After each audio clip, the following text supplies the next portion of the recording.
a sua graça, a sua paixão, o seu amor, que nos motiva a seguir, atuar, servir, apoiar.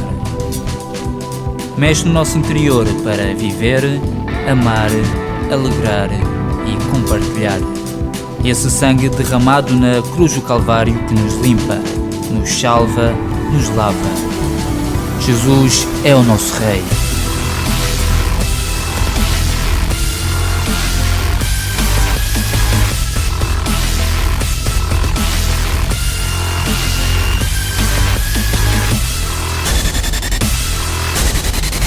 ICCM, a tua comunidade. Há uma parábola em Mateus 7 que fala de duas casas. Todos nós a conhecemos. Mateus 7, de 24 a 27. Gostaria que o Paulo a pusesse no monitor. E começa por dizer que todo aquele, pois, que escuta estas minhas palavras e as põe em prática, será comparado a um homem prudente que edificou a casa sobre a rocha. E desceu a chuva, e correram rios, e assopraram ventos, e combateram aquela casa, e não caiu, porque estava edificada sobre a rocha. Esta é uma grande lição sobre a maneira como as pessoas se podem preparar para enfrentar as tempestades da vida. Porque Jesus Cristo já foi dito e continua a dizer-se, Jesus Cristo não nos diz que a vida nele é isenta de problemas, é isenta de preocupações, é isenta exatamente disso, de tribulações e coisas que nos vêm incomodar. Mas ele também nos diz que devemos ter paz nele, porque no mundo teremos aflições, mas que temos de ter bom ânimo porque ele venceu o mundo. Então nós nele teremos a capacidade de vencer o mundo. Diz que a paz não é a ausência de problemas. A paz advém da forma como nós enfrentamos os problemas. É essa a diferença. Então, vemos nestes dois versículos primeiros do capítulo 7 de Mateus, na parábola das casas, que a chave para a casa que ficou de pé, sendo a casa a nossa vida, sendo a casa o nosso coração, a chave para a casa que ficou de pé não está naquele que se limita a escutar a palavra. Porque nós lemos a palavra, nós escutamos a palavra, mas falta-nos algo. E esse algo é o fazer uso da palavra. A palavra de Deus diz praticar a palavra, fazer uso dela. Nós podemos ser profissionais em tantas áreas e ter ferramentas à nossa disposição. No entanto, se nos limitamos a olhar platonicamente para as ferramentas e a dizer e a contemplá-las e a dizer que são muito bonitas, não servem para nada. Enferrujam, porque não têm uso. Que bom que é ter uma ferramenta, olhar para ela e ver que está usada. Que bom que é olhar para uma Bíblia e ver que está usada.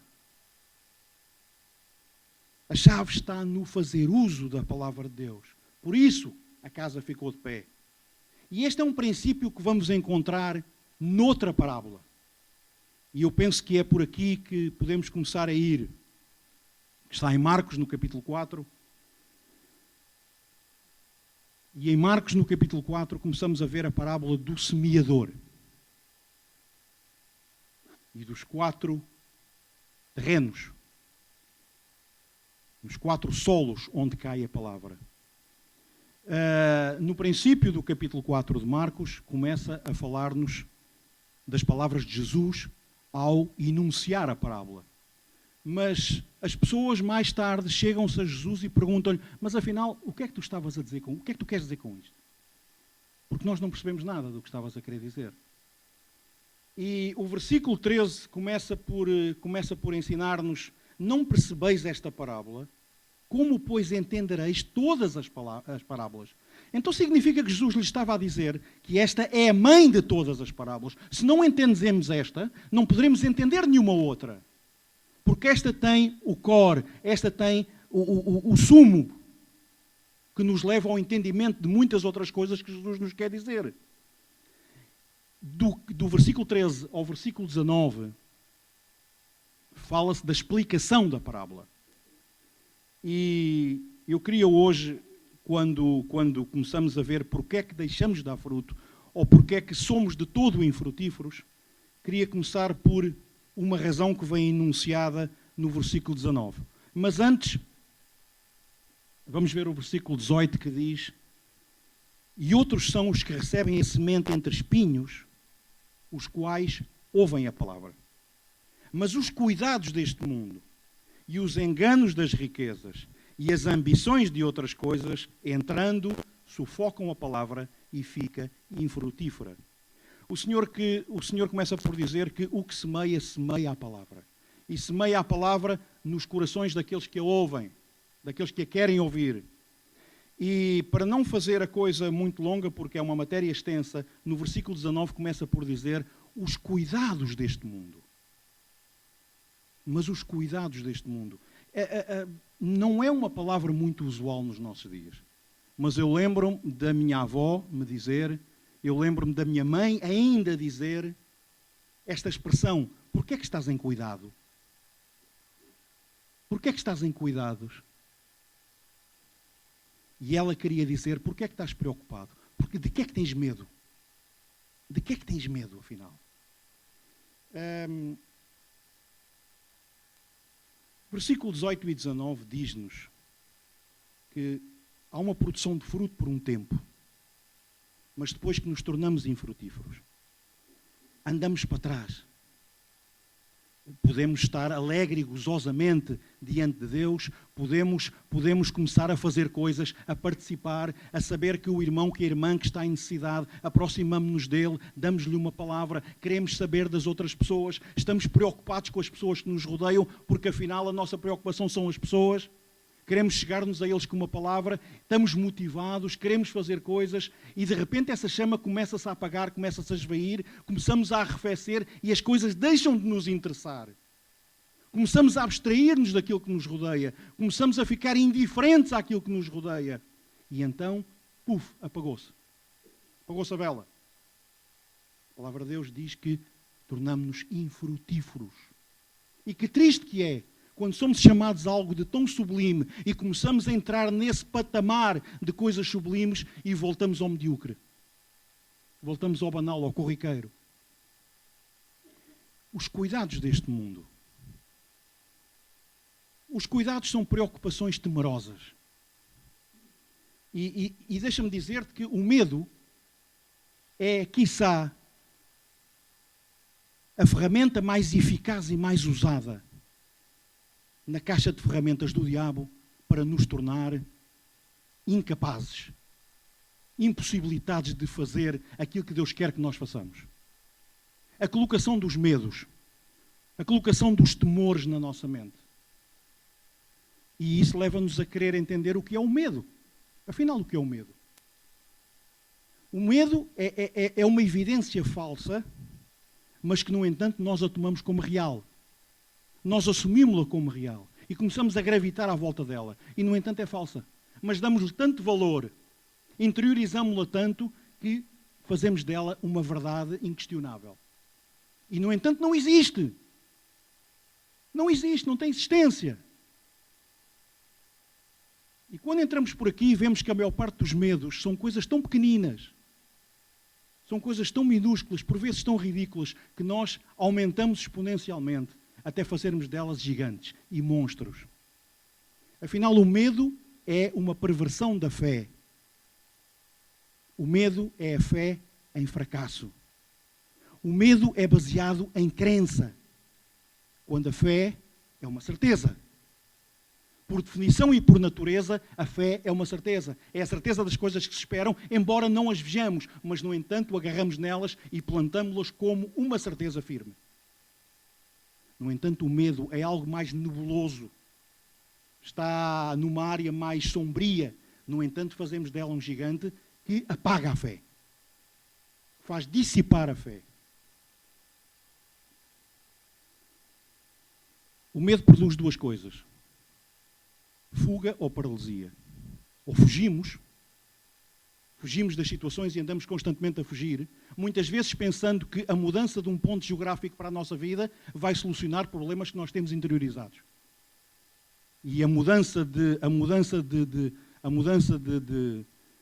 geográfica não traz nada de novo, vai adiando coisas que têm que ser resolvidas dentro da nossa própria vida. Ou então paralisa-nos. O medo paralisa-nos. E muitas vezes esta paralisia vem com o apontar do dedo, a culpabilização dos outros, a condenação das outras pessoas, quando no fundo, uma vez mais, se trata de coisas que nós transportamos dentro de nós. Mas que por efeito de espelho, as projetamos noutros. Porque é mais confortável. Enquanto for outro culpado, eu sou livre. E é uma mentira tremenda. Uma mais. Porque a coisa está dentro de nós. Vemos o medo, mas não podemos ficar por aqui. Porque a palavra de Deus dá-nos armas, ferramentas. E é por aí que nós temos que ir, à procura delas. O que é que a palavra de Deus nos ensina para combatermos situações como esta? 2 Timóteo 1,7.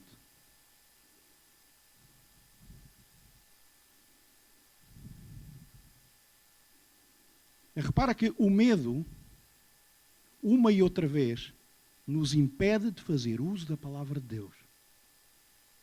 Vamos buscar, e somos muito hábeis nisso, vamos buscar soluções em todo o lado, menos na palavra de Deus. Agora, imagina uma pessoa que anda de medo em medo toda a vida.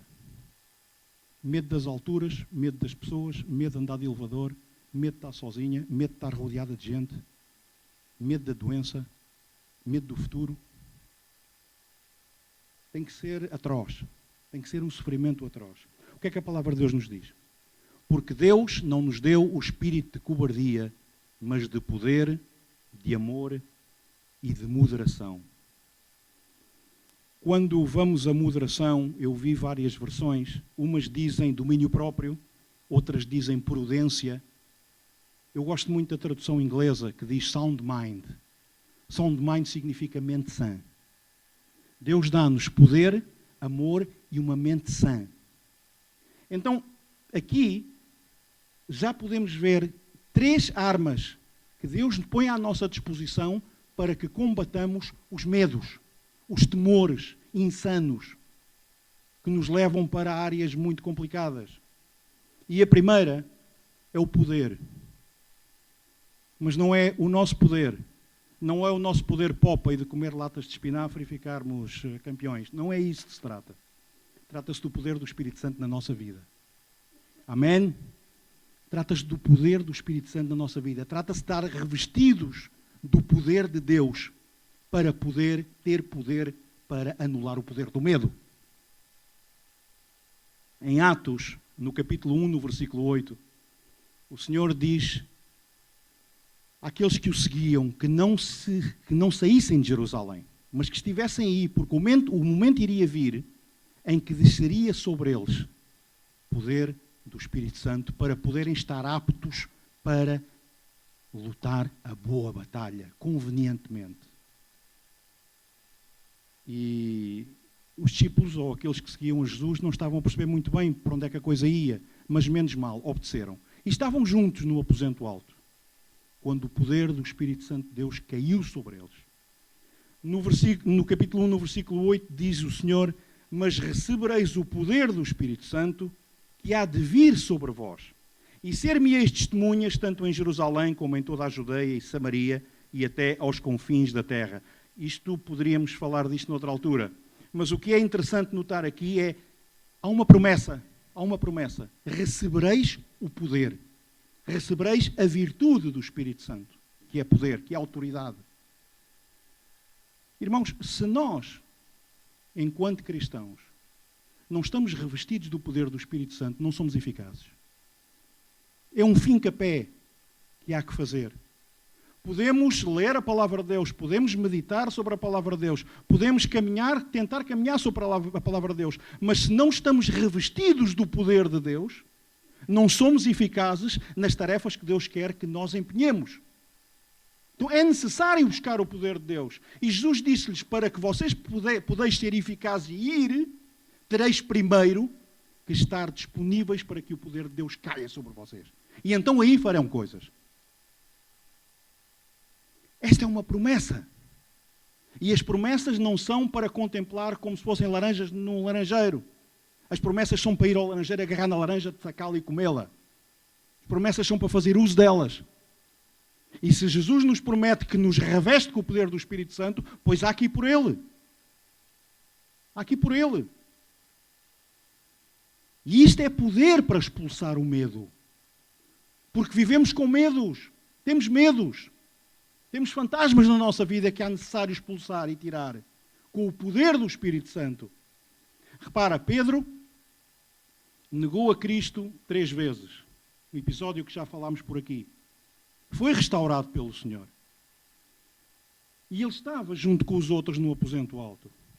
E foi revestido do poder do Espírito Santo. E depois disso, a primeira vez que ele abriu a boca, sem temores, sem medos, quiçá rodeado de uma multidão que muitos deles lhe queriam fazer mal, abriu a boca e quase 3.000 vieram a Cristo.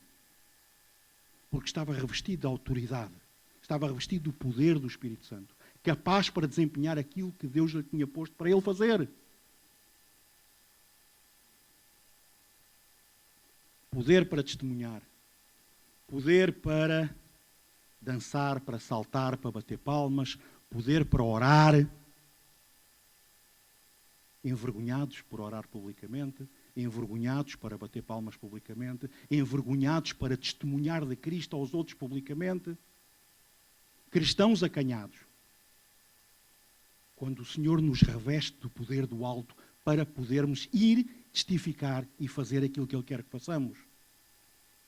Poder para quebrar o poder do medo. A segunda coisa que a palavra de Deus nos ensina através do apóstolo Paulo na sua carta a Timóteo é que há o amor. Mas Paulo não fala de amor marmelada, de amor beijinho, de amor tocato lá. Está a falar de amor incondicional e sacrificial. Está a falar do amor que se dá, do amor de Cristo. Quando nós amamos verdadeiramente, estamos atentos às necessidades dos outros. E de tal maneira estamos atentos, e de tal maneira estamos focados naqueles que nos rodeiam, que não temos tempo para pensar nos nossos fantasmas. Não temos tempo para dar valor aos temores e aos medos que nos assaltam e que nos levam a arrefecer e a afastar-nos daquilo que os outros precisam de nós.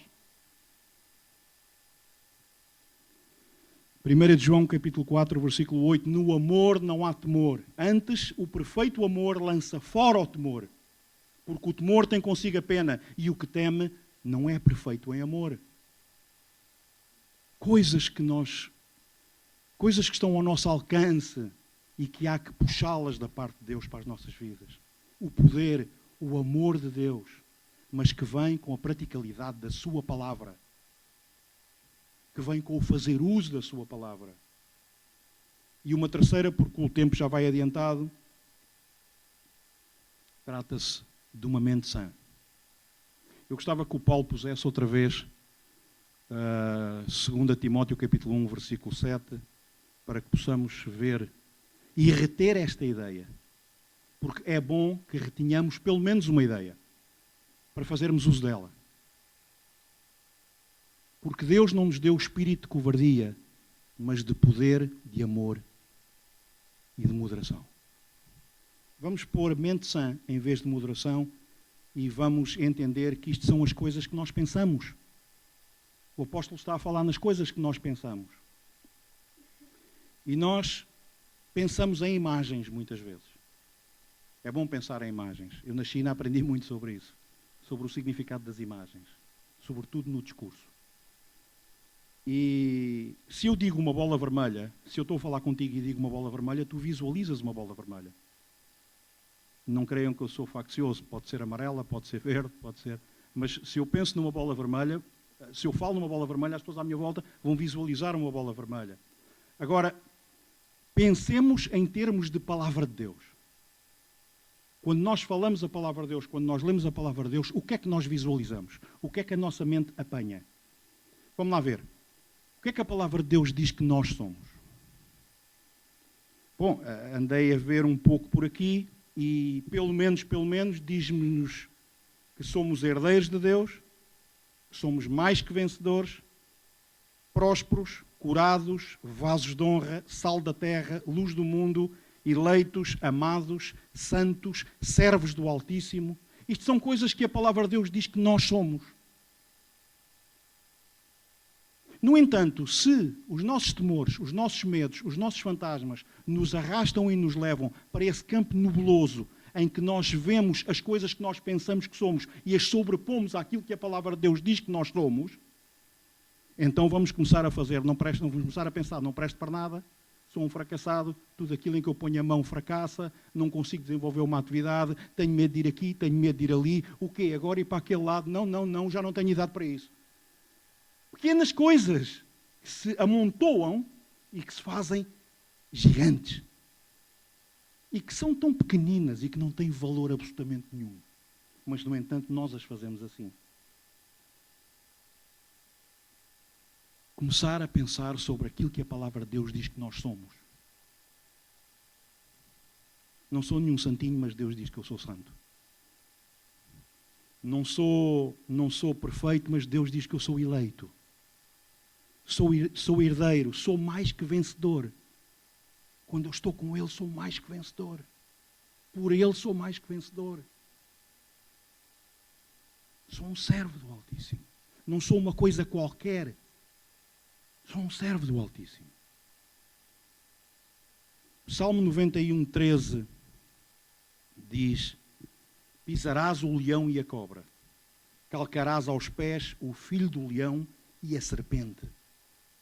São promessas, que são certezas, que é bom que nós as agarremos e as transportemos para as nossas vidas e façamos uso delas, porque é o que Deus diz que nós somos.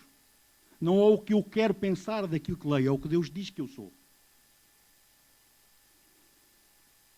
Significa que nós assumimos o controle e não deixamos que o controle venha de fora para dentro, mas nós assumimos o controle daquilo que se passa, através do pensamento das coisas que Deus nos coloca à nossa disposição para que as entendamos, começando por aquilo que nós somos. Em 2 Coríntios, no capítulo 10, no versículo 5, diz: destruindo os conselhos e toda a altivez que se levanta contra o conhecimento de Deus, e levando cativo todo o entendimento à obediência de Cristo. É necessário confessar aquilo que a palavra de Deus diz que nós somos. E não nos deixarmos ir por aquilo que nós pensamos que somos ou por aquilo que os outros nos querem dizer que nós somos. Mas aquilo que a palavra de Deus nos diz que eu sou. Porque essa é uma verdade inabalável. Essa sim que é uma verdade. Começar a falar a palavra. Começar a confessar a palavra. Começar a dar-lhe uso. Porque enquanto estamos ocupados com a palavra de Deus, não estamos ocupados com os nossos medos e com os nossos temores. Estamos por cima disso. Estamos num patamar mais elevado.